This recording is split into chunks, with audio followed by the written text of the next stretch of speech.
ఏమేమి చెప్పాలనుకుంటే చెప్పండి. ఓకే ఓకే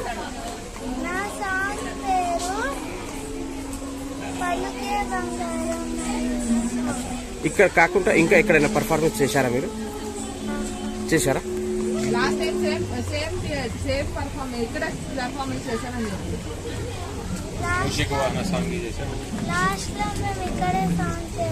అసలు మీకు డాన్స్ లో ఏమేమి వస్తుంది?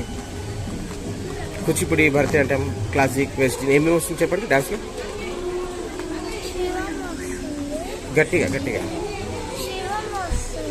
ఓకే. అచ్చా, మీరు ఏ క్లాస్ చదువుతున్నారు?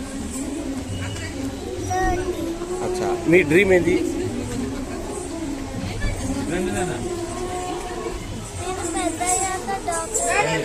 అచ్చా, very nice very nice very nice very nice very nice. రండి, మీ డ్రీమ్ చెప్పండి. మీరు పెద్దగా ఏం అవ్వాలనుకుంటున్నారు? డాక్టర్ అవ్వాలని. Very nice. ఈరోజు ఎలా అనిపించింది? మీరు పర్ఫార్మ్ చేస్తుంటే అందరూ మెచ్చుకున్నారు, బాగా చేశారు పర్ఫార్మెన్స్ అన్నారు. మీ కాస్ట్యూమ్, మీ ఐ ఎక్స్ప్రెషన్, పర్ఫార్మెన్స్ అందరికీ నచ్చింది. How do feel about this beautiful moment? మీకు ఎలా అనిపించింది? Very nice. అచ్చా అచ్చా, మీరు ఏ పాట మీద ఇక్కడ పర్ఫార్మెన్స్ చేయడం జరిగింది? Very nice. మీ గురువు గారి పేరు? చెప్పున్నాను. నీ పేరు, ఏ సాంగ్ పర్ఫార్మ్ చేయడానికి వచ్చావు చెప్పు. నీ గురువు గారి పేరు మూడు చెప్పు. ఓకే. ఏ పాట మీద? అచ్చా అచ్చా, మీకు డ్యాన్స్లో ఏమేమి వస్తుంది? భరతనాట్యం, కూచిపూడి ఏమేమి వస్తుంది చెప్పండి. ఏ డ్యాన్స్ చేయగలుగుతారు? Very nice. డ్యాన్స్ కాకుండా ఇంకా వేరే యాక్టివిటీస్, పెయింటింగ్, కరాటే, స్విమ్మింగ్ ఏమేమి వస్తుంది చెప్పండి. ఏ క్లాస్ చదువుతున్నారు? ఫాస్ట్గా ఏ క్లాస్ చదువుతున్నారు? Second C. అచ్చా, మీ డ్రీమ్ ఏంటి? మీరు పెద్దగా ఏమవ్వాలనుకుంటున్నారు?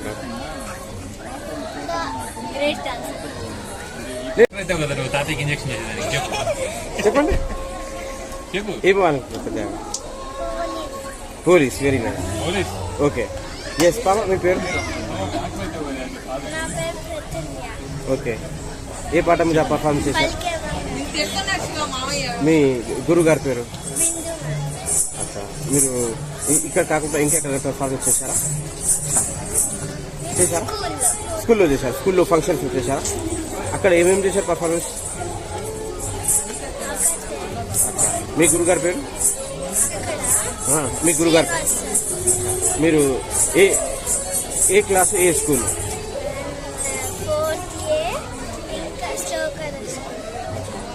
మీ డ్రీమ్ ఏంటి? మీరు ఏమి అవ్వాలనుకుంటారు? సైంటిస్ట్. సైంటిస్ట్. అచ్చా, మీకు ఎలా అనిపించింది? మీ పర్ఫార్మెన్స్ని అందరు మెచ్చుకున్నారు, బాగా చేశారన్నారు మీ గ్రూప్ది. మీకు ఎలా అనిపించింది? ఇంకా ఇంకా చెప్పండి. మీకు ఏమైనా సింగింగ్ వస్తుందా? పాట? ఈ అవకాశం ఇచ్చిన ఈ సంస్థ వారికి మీకు ఏమైనా చెప్పాలనుకుంటున్నారా? అవునండి, నిజంగా ఈ అవకాశాన్ని మా పిల్లలకు కలగజేసినటువంటి ఈ కార్యక్రమాలను ప్రోత్సహించినటువంటి అందరికీ ధన్యవాదాలు.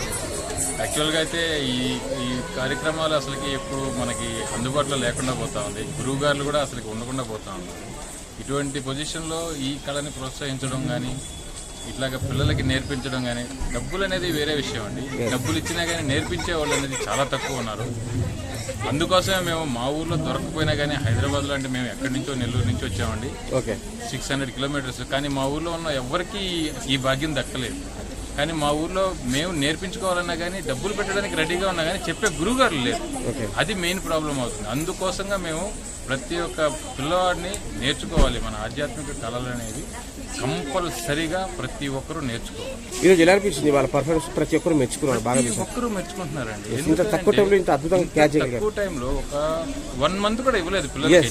ఇక్కడ కార్యక్రమంలో పిల్లలకి సమ్మర్ హాలిడేస్ అయిపోయిన తర్వాత స్టార్ట్ చేశారు. అంటే ఎప్పుడు June 30th. పిల్లలు ఎప్పుడు వచ్చారంటే June 20th, 25th వచ్చారు. కానీ ఇంత షార్ట్ టర్మ్లో పిల్లలు నేర్చుకుంటారంటే పిల్లల్ని కూడా చాలా ప్రౌడ్గా ఫీల్ అవ్వాలి. వాళ్ళు నేర్చుకునేదానికి కానీ అసలు వాళ్ళ ఇంట్రెస్ట్ కూడా చాలా ఎక్కువగా ఉండదు. వాళ్ళ ఎక్స్ప్రెషన్స్ కానీ, వాళ్ళు కలర్స్ వేసుకునేదానికి వాళ్ళు చూపించే ఇంట్రెస్ట్ కానీ చాలా బాగున్నదండి. మేము నిజంగా డబ్బులు పోయినా కానీ మా పిల్లలు బాగా పర్ఫామ్ చేస్తున్నారు. ఈ కార్యక్రమాన్ని అందించినటువంటి